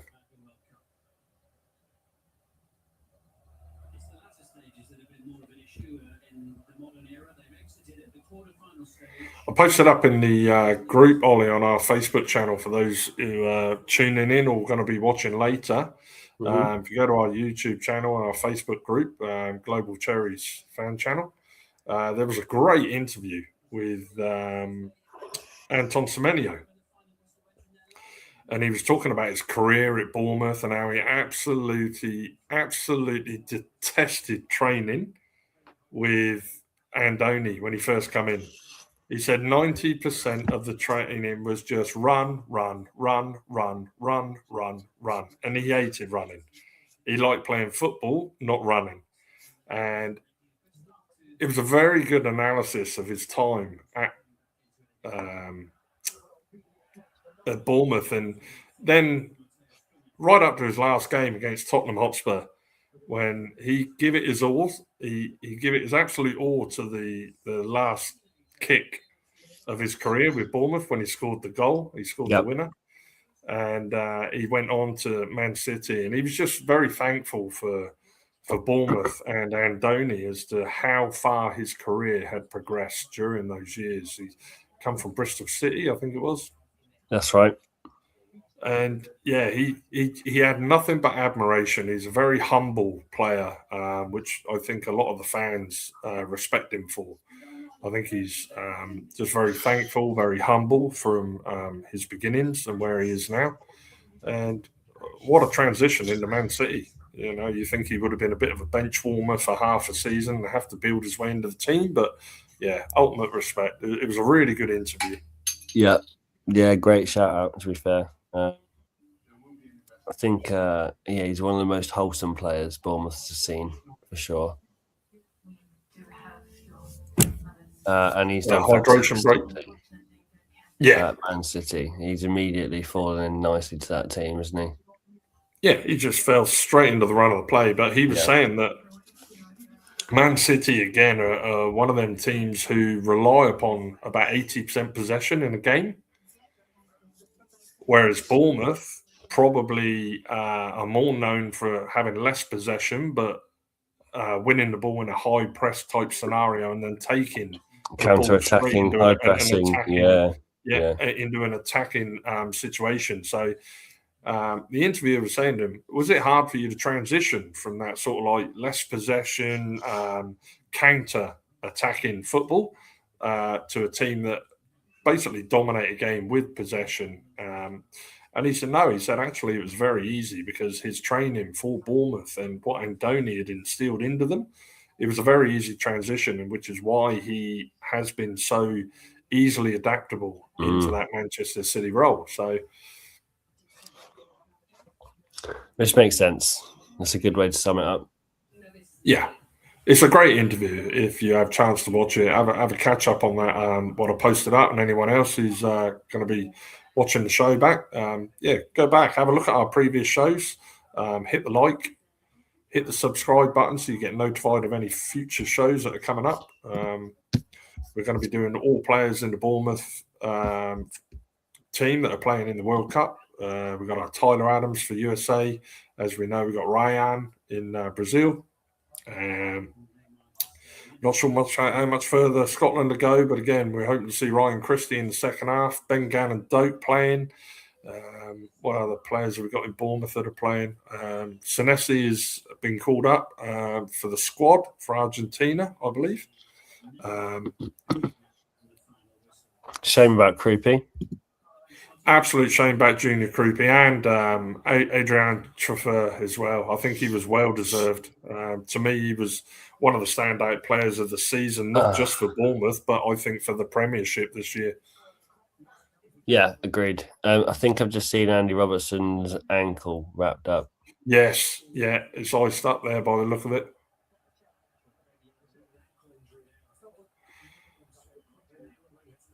Interesting to see that Adams, obviously their regular striker, is on the bench. I think the last game, it's a shame he didn't have any service whatsoever, Adams. And it made him look very lackluster and very average, but he's a player that's always got fight in him. That's what I like about him. You know, if the ball comes out, he'll have 2 or 3 defenders. He's always strong on the ball, but maybe they're going to bring Adams on for a last stint, maybe Christie. I think there's no reason why not at this stage, is there? Oh, they're just not getting the last touch, are they? Tomini again. Great ball over, good vision, pulled it back. A bit of a grab at it by Tomini. It was behind him. Off comes Neymar.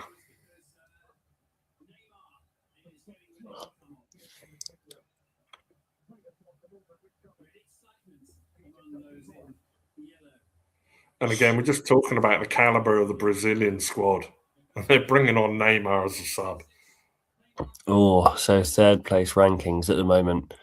Bosnia, Sweden, Okay. Croatia, Algeria, Paraguay, Scotland, Cape Verde, Belgium.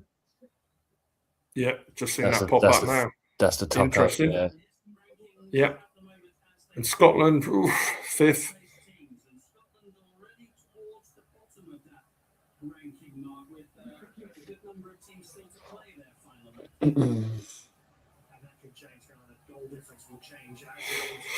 Yeah, I think a lot of commentators are saying they need a goal. If the goal difference will probably be the decider in that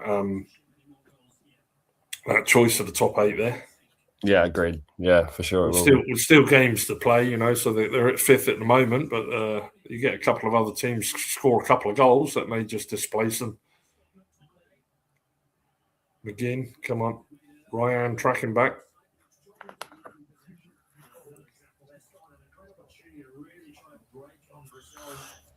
Nice. Yeah, I think it's probably go on, Ollie. I was just going to say, if it stays like this, I might duck out a bit early, considering it's getting close to 1 a.m. Yeah, I don't blame you, mate. I don't mind following through for the last 15, 18, 20 minutes. What were you going to say, mate? Ryan, good to see that, he's had a good stint, a good play, and up against players of, like I say, just the synonymous world-class names of Brazilian players. He's done his country proud for sure. There he is again, defending staunch. I think it's nice to see him and Gannon Doak on the same international pitch for 90 minutes. I think that's cool.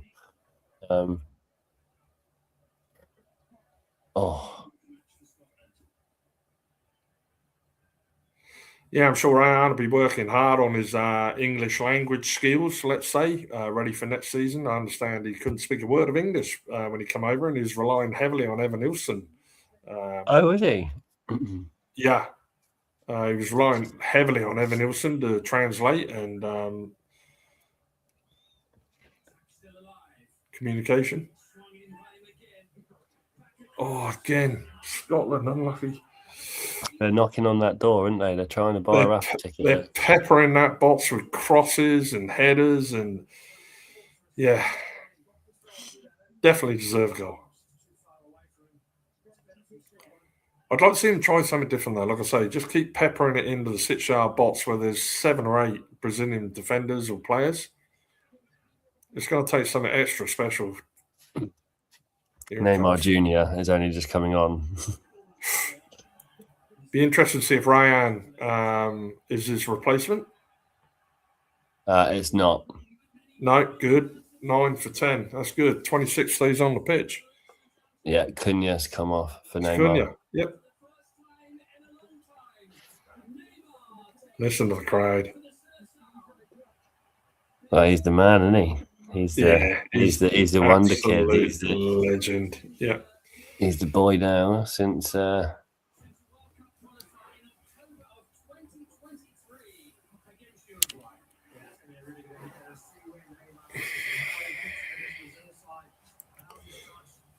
Be interesting to see if they let's just say further progress Brazil with bringing Neymar on.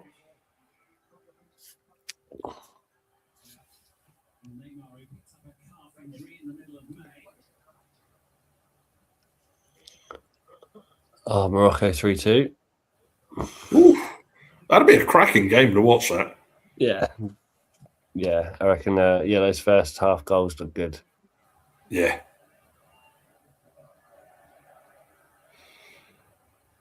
Like Malcolm and yourself quite often say, I don't mind just watching a game as a neutral as long as it's a good game of football. I don't care who it is, and if it's the underdog, like Haiti scoring their first 2 goals in a World Cup campaign. I mean, wow. Oh, that's got to be a booking ref. No, a very deliberate foul, I'd say. Strange, Knew what he was doing, that's for sure. Yeah, definitely a strange approach.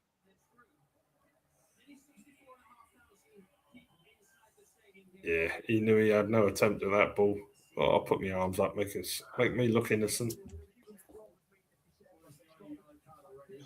He was on a yellow card already. Interesting. As Daz mentioned earlier, if you are watching at this point, we are doing another session on next week for the round of 32, which we're deciding on Sunday, aren't we? Which games we're going to be covering.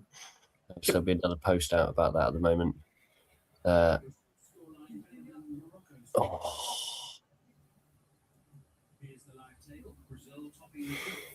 Yeah, so live table: Brazil, Morocco 7 points each, Scotland 3, Haiti 0. Yeah.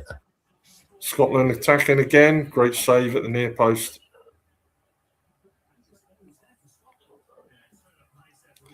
Vinny Jr. again. He wants that hat trick.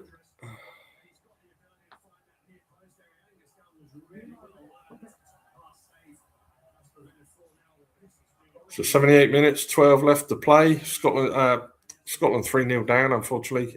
3 mistakes, I could pretty much say, led to them Brazilian goals. I don't think Brazil have dominated this game in any way, shape, or form. I think Scotland have done themselves proud. They've definitely taken the game to Brazil. They've suppressed them. There's certainly not that Brazilian flair and magic that you see of years gone by and other teams that they've played. I think Scotland can definitely say they've done well, but unfortunately 3 mistakes or 2 defensive errors there pretty much gifted them goals. Yep, couldn't agree more with those words.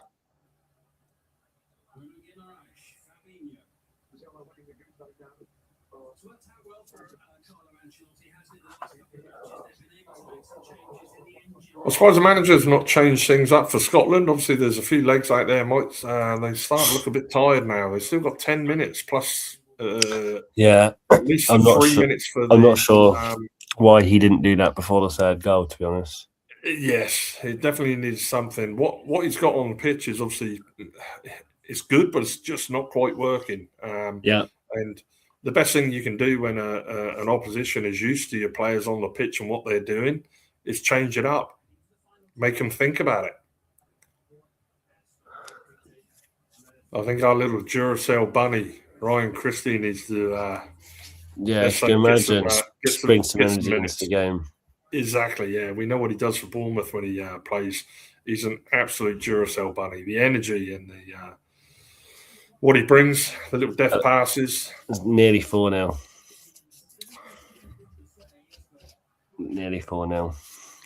Very close. 5-on-5. Brazil coming with Ryan. Ball comes across. Oh, my word. You'd be disappointed if you didn't put that in the net on the far post. I'm sorry. Here he is. Here's a boy. Ryan Christie, get your legs on there, sunshine. Is he warming up? Come on. Here he is. Yeah, I'm a little bit behind you. I'm probably 20 seconds behind you. It's good to see him. Come on, Christie. Patterson and Gannon Doak coming off. And Ralston Christie coming on.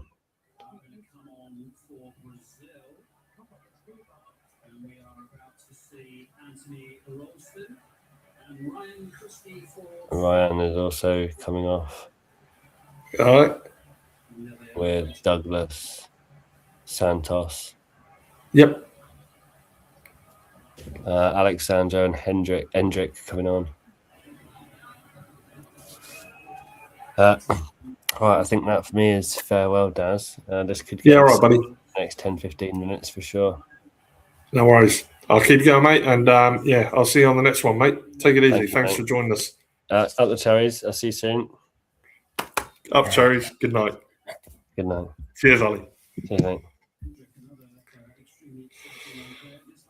So that's it. You're left with Daz, the Cherries from Down Under. Ollie for him, 1 a.m. or gone 1 a.m. in the UK. Absolutely shattered. He's got a young. That's a free kick. So and a yellow card. So here we go. He's only been on for 20 minutes, less than, and first yellow card for him. So let's see if Scotland can't at least claw one back. They definitely deserve a goal. They've definitely taken the game. They've suppressed Brazil throughout the game. There's not really been a show of dominance by Brazil by any means. When you look at Brazil versus Scotland, you would have thought that Brazil would have had 80% possession, had multiple chances or made openings to score goals, let's say, and it hasn't been that way. Scotland well rehearsed. Christie, oh, unlucky, just couldn't quite get the shot away there. But no, nice to see a rehearsed free kick in training ground. McGinn on the left, looking for sport. He's on his own. Gets the ball in, McTominay. And they still got possession. Back to McGinn. Christie, far post, free header. Oh! Looks like, I think that was Tierney who went for the shot and just the defender beat him to it, and I think he connected with his boot.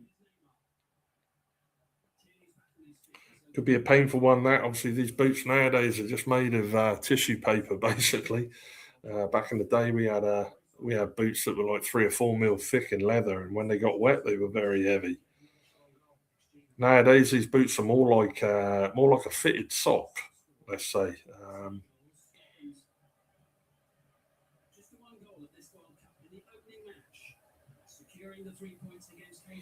So, 83rd minute.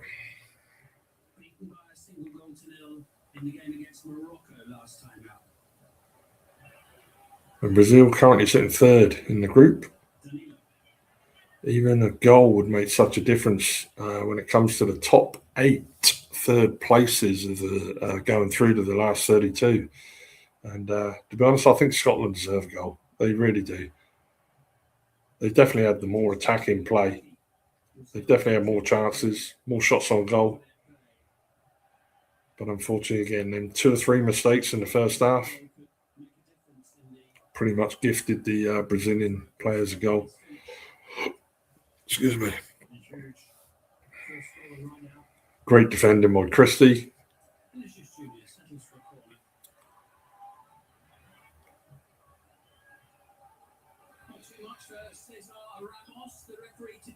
Yeah, again, you just see a replay there. Tierney coming in for that volley and just pinched off his tiptoes.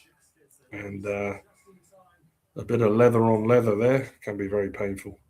So, Brazil corner. Comes into the near post.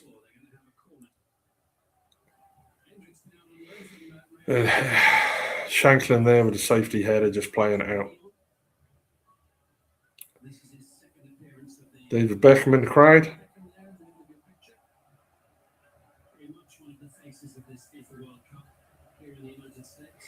And another corner from Brazil. Oh, well placed. Guy on the back there with a volley. Again, well defended, but Gabriel.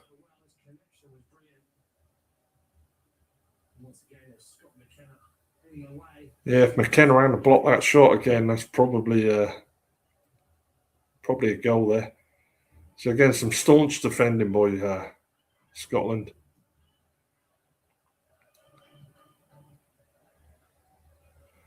Just clicking into the 86th minute here in Perth, Western Australia. We're now 10 to 8 in the morning, and when I finish this, I shall be maybe frying some eggs, putting on some beans, frying some mushrooms, and a bit of bacon and toast. I'm doing myself a bit of a brekkie.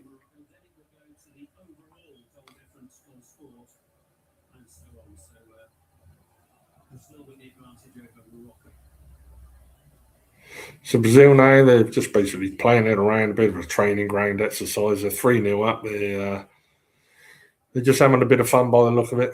I'm surprised the crowd are not cheering with every pass. That's probably 20 or 30 passes in succession.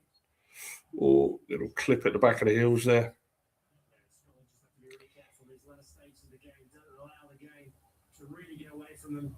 It's like one of the Scottish youngsters are coming in off the bench. I didn't recognise who he was or know his name, but again, he's probably just going to get some words that he can tell his grandkids in later years that he played for a World Cup. Played in the World Cup for a few minutes of a game.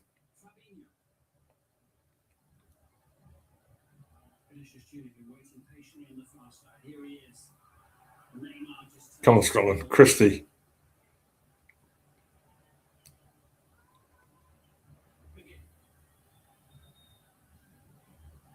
Referee allows play to continue, although that was a foul on McGinn.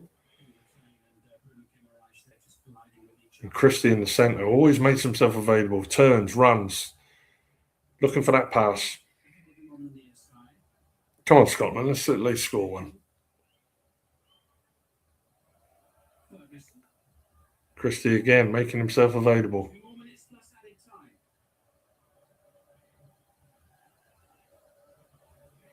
Christie pushing up to the edge of the box. Is he going to get a ball that's going to allow him to have a shot? McGinn cuts back inside. Goes to the byline. Great cross. Oh, unlucky. He should have put his... He went for the placement. On comes Adams. Again, I don't know what a manager expects people to do in, what's it going to be, 5-6 minutes of play? This should have been much earlier. 60th minute, he should have made some drastic substitutions, a bit like Brazil did. Oh, dragged him back a bit there. That'll be a yellow card for Christie.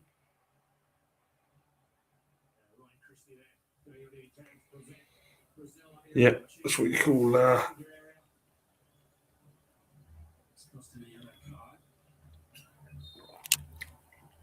It's first Scottish. Is that the first Scottish yellow card of the game? Could be. Ryan Christie been on 5 minutes and picked up his first yellow.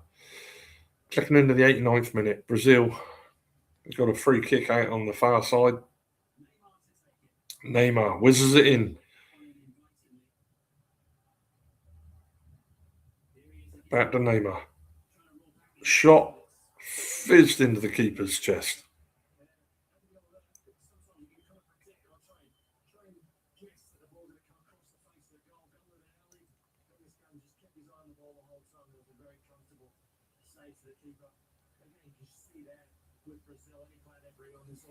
You definitely see some tired legs out there now. There's some Scottish players who have actually worked their hearts out there today.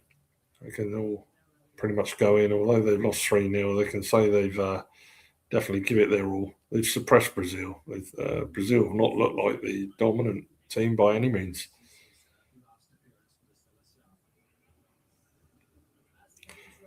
Quite possibly as we click into the 90th minute, there's 6 minutes of extra time. That'll be for the 3-minute hydration break in the second half, and also possibly a little bit of stoppage time going there.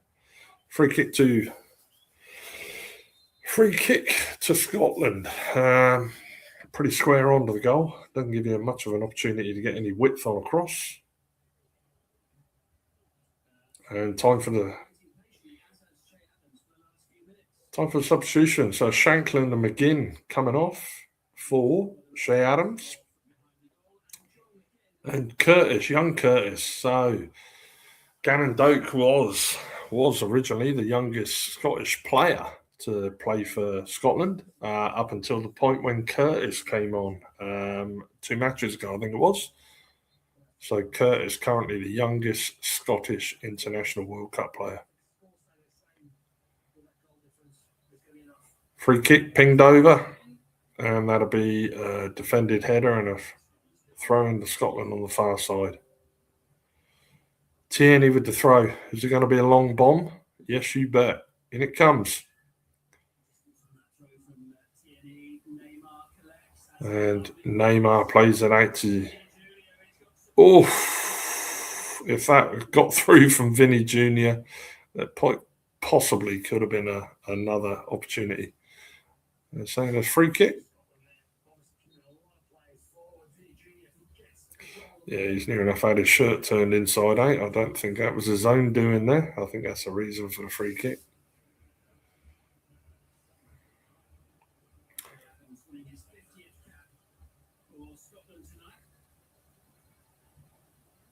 continuation of Morocco's 4-2 lead late on against Haiti in the other match in the group. Here's Hendrick, who's looking sharp. Oh, that was easier to keep in than it was to allow to run out. Unlucky there.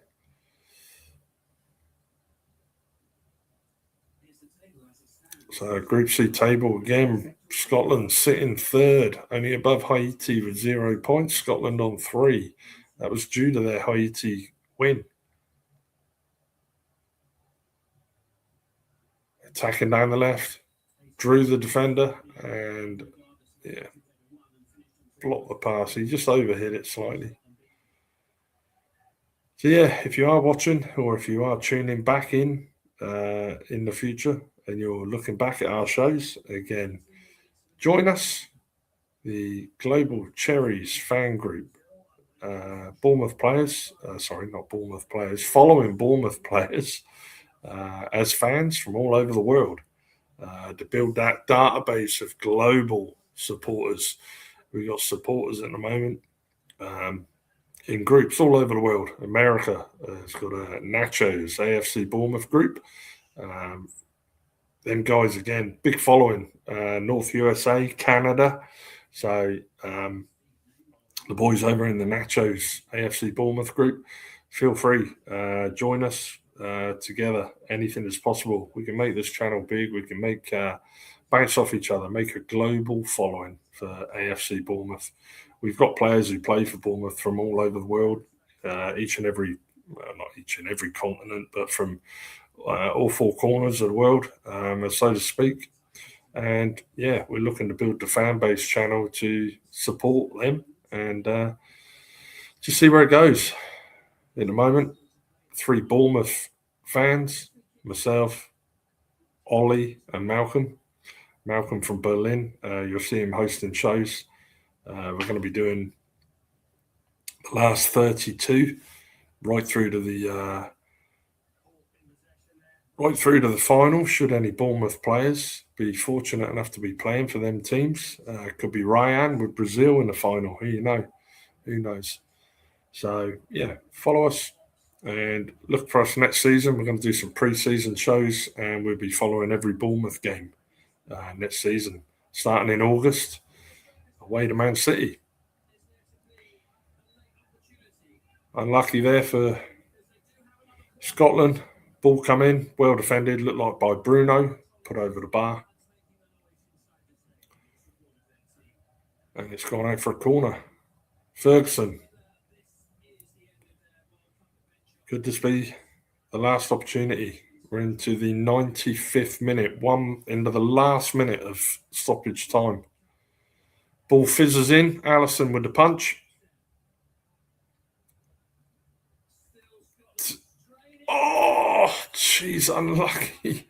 Tony, I think it was, made the byline, cut it back to the edge of the box for McTominay again. He just seems to be the danger man. He's in and around that 6-yard box. Unfortunately, I think every shot he's had, he's been unfortunate to place right into the arms or body of Allison.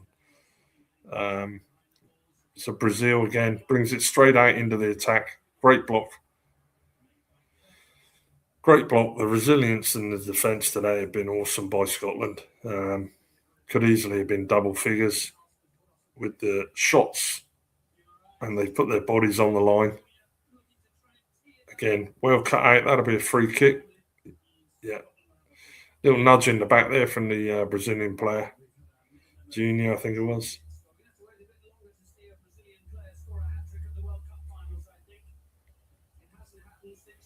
So we're basically time up, and I think this will probably be the last kick of the game with the keeper.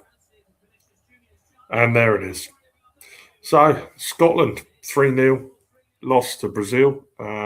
By no means were they disgraced. They actually took the game to Brazil, suppressed them a little. Unfortunately, 3-0. But join us on the next one.